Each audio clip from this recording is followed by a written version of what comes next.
Hello, Sagittarius, Sun, Moon, Rising, and Venus signs. Kamusta kayo? Sana po nasa mabuti kayong kalagayan. Welcome back po sa Star Tarot. Kung bago kayo rito, welcome din kayo. Thank you for your support. I truly appreciate it. God bless you all po. So, Sag, maraming salamat po sa lahat ng mga nagsusubscribe sa ating channel.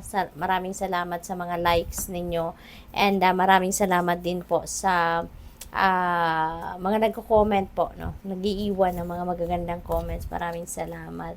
So, sa usaping pag-ibig, sa inyong love life, kung meron kayong love life, new beginning.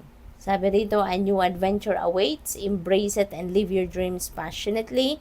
So, maybe ang iba sa inyo rito magsisimula ng bagong relationship. Maybe you are entering a new love and romantic relationship, or baka kung nasa relasyon na kayo sa ngayon, maybe magsisimula kayo ng bagong yugto, kumbaga sa inyong relationship. Maybe you are leveling up your commitment, sabi din dito, emotions are a natural and necessary part of life, but they can also distort your perception and cloud your vision. Lalong-lalo na kung your emotions are running high. Kumbaga, nabubulag ka na. Diba? Sa totoong nangyayari. Maaring ganon ang ganap ng iba sa inyo. In order to see things clearly, you must let go of resentment. Ayan. Kasi the more siguro na meron pa kayong galit, meron pa kayong bubog sa inyong dibdib, yung mga grudges, mga resentments na yan, yun ang bubulag din sa inyo. Yun din yung magpe-prevent sa inyo to see the real score, kung ano na ang nangyayari, sa inyong relasyon or sa inyong sitwasyon.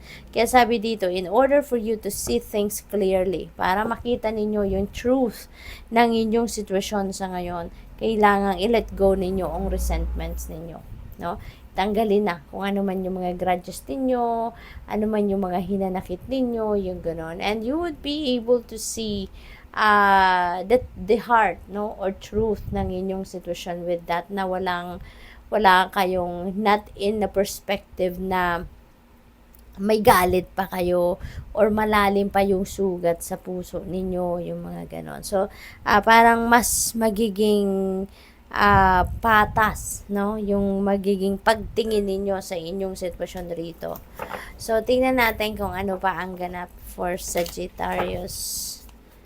We have retail. Ayan. So, Sag, maybe business person kayo. Baka nagnenegosyo kayo at nasa retail business kayo. Probably then, dyan kayo nagtatrabaho. Maaring parte kayo ng isang negosyo, dyan kayo nag-i-employo, maaring ganun din ang ganap. Or baka, ang iba sa inyo dito, balak ninyong magnegosyo and yung target ninyo is sa retail business. So, probably ganun din ang ganap rito for some of you. We have take off. Ayan. So, maybe ang iba sa inyo dito, handa nang magsimula ng endeavor na to. Kung ang negosyo ninyong ito, ang nasa isip ninyo, maybe handa na kayong mag-take off. Handa na kayong simulan ang negosyong ito. Baka konkreto na din ang inyong plano, 'di ba? At talagang handa na kayong take action towards that. So, yun, good luck sa iyo. At talagang may excitement dito, tignan mo siya, 'di ba? So, maaaring naghihintay, baka may hinihintay na lang kayo rito. Mga permit na lang, business permit, mga ganon. Siguro papeles na lang, yung mga hinihintay ninyo rito para makapagsimula na kayo ng inyong negosyo. What else? We have 9 of Pentacles. Ayan, so beautiful energy. This is a time of financial comfort, abundance, and prosperity. Kaya siguro sa ngayon, ito na yung bunga ng inyong pagsisikap. This is the fruit of your labor, na makukuha na ninyo sa ngayon, mai-enjoy nyo na ito. And maybe ito na yung simula, ng pag-establish ninyo ng inyong financial future or ng inyong financial security and stability for the long term. Okay? So, we have justice. Ayan, balance will be back in your life. Sa ngayon, magiging in order ng muli ang mga sitwasyon ninyo sa buhay at makukuha nyo na din dito kung ano din yung para sa'yo. Whatever it is that is meant for you, yan din ang makukuha nyo na sa ngayon. We have the full energy, new beginning, tapos full energy, so definitely meron talaga kayong sisimulang bagong yugto sa buhay ninyo. There is a new situation that you are going to embrace at this time, Sagittarius, no? Maybe then, ito yung panahon that you are going to take risk, you are going to take chance on something or on someone, no, sa ngayon. At ano to there is a mix of emotions dito kasi maaaring excited kayo, maaari din na kinakabahan kayo, yung gano'n, ano? Because ano man nasisimulan ninyo rito, this is totally new for you. Kumbaga, this is an uncharted territory para sa'yo. We have the world energy. Ayan, so you are up for adventure talaga. Sa ngayon, maaaring mga bagay na related din siguro sa pagta-travel, no? Yung adventure na gagawin ninyo. This is also a time of completion. This is also a time of success, no? This is worldly success na makakamit ninyo sa ngayon, Sagittarius. Kaya this could be big deal para sa iyo. This could be big time, no? Para sa iyo, Sagittarius. Kaya napaka-exciting naman ito. Also, meron kayong mga reward na makakamit, makukuha, 'di ba? May mga financial reward kayo rito na makukuha. Kaya siguro ito na 'yon, no? Yung perang 'yan, maaring may bonus kayo, baka na-promote kayo, yung mga ganon because of the success ng project or ng kung ano man ang ginawa ninyo rito, no? It is also possible na magta-travel ang iba sa inyo dito for expansion. Kasi baka merong offer sa inyo because of the success na nakamit ninyo dito sa kung ano man ang ginawa ninyo rito sa inyong trabaho or negosyo or career.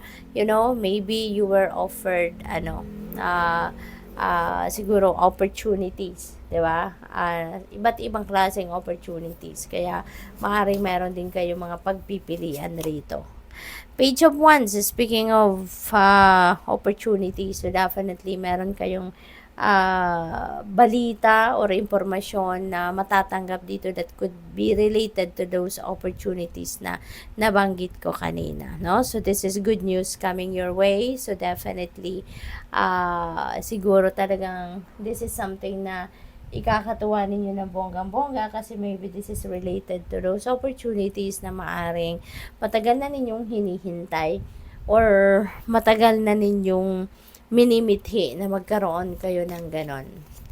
We have the Magician energy. Ayan, so you are definitely going to start something new. This is about taking action towards something na maaring ini-envision ninyo for yourself.